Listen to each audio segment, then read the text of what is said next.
Hello, आज की इस वीडियो में हम डिस्कस करेंगे गोल्जी बॉडी के बारे में। गोल्जी बॉडी को गोल्जी कॉम्प्लेक्स भी कहा जाता है। तो गोल्जी कॉम्प्लेक्स जो है सबसे पहले कैमिलो गोल्जी के थ्रू 1898 में डिस्कवर किया गया था। कैमिलो गोल्जी ने इसको 1898 में इसकी खोज की थी। ये खोज जब वो नर्वस सिस्टम जो होता है उसका जब इन्वेस्टिगेशन कर रहे थे उसी दौरान इन्होंने इस टाइप का ऑर्गेनल देखा, उसको ऑब्जर्व किया अंडर माइक्रोस्कोप। आफ्टर दैट इन्होंने उसको अपने नाम के बेस पे उसको गोल्जी बॉडी का नाम दिया।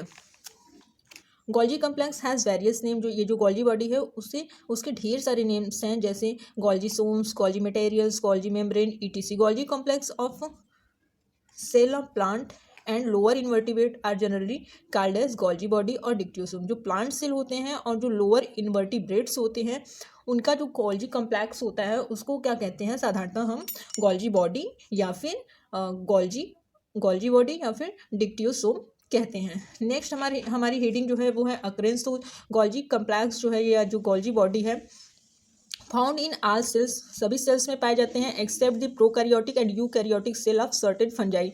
कुछ फंजाई, एंथेरोजोइड सेल और ब्रायोफाइट तथा टेडोफाइट के जो सेल्स होते हैं उनको छोड़ के सभी सेल्स में ये गोल्जी कॉम्प्लेक्स पाए जाते हैं। नेक्स्ट है डिस्ट्रीब्यूशन। तो हम इस हेडिंग में जानेंगे कि ये जो गोल्जी बॉडी है इसका डिस्ट्रीब्यूशन कैसा होता है, कहाँ पे प्रेजेंट होते हैं, कहाँ पे नहीं प्रेजेंट होते हैं। तो in the case of higher plant के केस में द गोल्जी बॉडी और dictyosome are generally found scattered throughout the cytoplasm. ये जो गोल्जी बॉडी होता है या फिर हम इसको डिक्ट्यूसोम भी कहते हैं क्योंकि प्लांट के केस में पहले ही बता दिया गया है। तो ये पूरे साइटोप्लाज्म में स्कैटर्ड रहते हैं, हर जगह पे कोई भी स्पेशल लोकेशन नहीं होता कि हाँ ये यहीं पे प्रेजेंट रहेंगे। And their distribution does not appear localized in any particular membrane. किसी भी पार्टिकुलर मेम्ब्रेन या किसी भी लोकेशन पे ये मतलब फिक्स नहीं रहता कि हाँ ये इसी लोकेशन पे पाए जाएंगे, ये साइटोप्लाज्म में हर जगह फैले होते हैं। नेक्स्ट हमारी जो हेडिंग है वो मार्फोलॉजी की, गोल्जी बॉडी का स्ट्रक्चर कैसा होता है, किस टाइप के दिखते हैं। तो जो गोल्जी बॉडी होती है उसकी संरचना कुछ इस प्रकार की होती है। इस तरह से फ्लैटेंड स्ट्रक्चर होते हैं, ये एक दूसरे से लगे हुए होते हैं। इसमें जो इस टाइप से प्लेट लाइक स्ट्रक्चर होता है उसको सिस्टर्नी कहा जाता है, और ये जो साइड में इस टाइप से फूला हुआ स्ट्रक्चर होता है उसको ल्यूमेन कहा जाता है।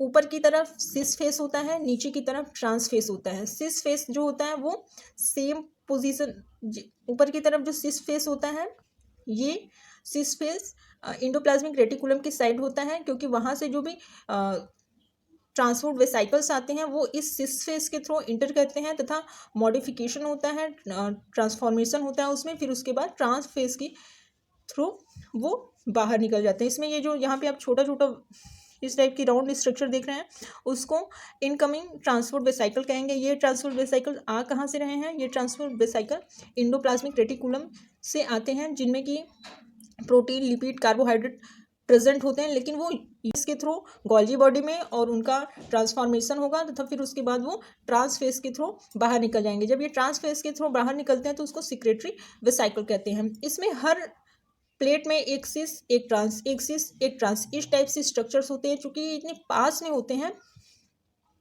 कि वो अलग अलग नहीं दिखाए जा सकते, इसलिए अपर साइड सिस दिखा दिया गया है और नीचे की साइड ट्रांस। यहाँ पे जो ये बर्ड लाइक स्ट्रक्चर है वो दर्शाता है न्यू फॉर्मिंग वेसाइकल की, नए जो वेसाइकल है वो बन रही है। इंडोप्लाज्मिक रेटिकुलम में भी सेम इसी तरह की संरचना होती है, उस पर राइबोसोम्स लगे होते हैं। उनमें क्या डिफरेंस, दोनों संरचना में ये डिफरेंस होता है कि जो इंडोप्लाज्मिक रेटिकुलम की जो सिस्टर्नी होती है वो एक दूसरे से फिजिकली कनेक्टेड होती है, और गोल्जी बॉडी में जो सिस्टर्नी होती है वो एक दूसरे से फिजिकली कनेक्टेड नहीं होती है।